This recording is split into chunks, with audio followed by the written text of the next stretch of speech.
to use the cloaking method to get ads approval on Google and social media platforms. Advertisers employ various techniques to show different content to ad review teams compared to regular users. This is done in an attempt to gain approval for ads that may not meet the platform's policies. Here are some key steps involved in using the cloaking method. Understand the techniques. Cloaking scammers use multiple techniques to evade detection, such as fingerprinting, canvas, and battery charge tracking. They activate cloaking after a campaign has been scanned. Timing. Scammers usually begin their campaigns with the cloaker turned off and direct them at minimal traffic. This allows them to get approval from the demand-side platform DSP before launching the full campaign. Create an ad account. Create an account on the social media platforms or search engines where you intend to run your cloak campaigns. Create a cloak account. Create an account on the cloaking platforms or services that you intend to use for your cloak campaigns. Filter traffic.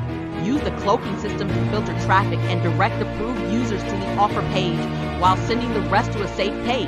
Choose a cloaking ad agency. There are agencies that specialize in providing cloaking services to help businesses get ad approvals for restricted niches.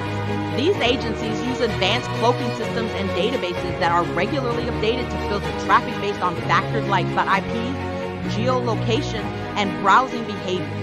It's important to note that while cloaking may provide a temporary solution for getting ad approval, it is considered deceptive and violates the policies of platforms like Google and social media companies.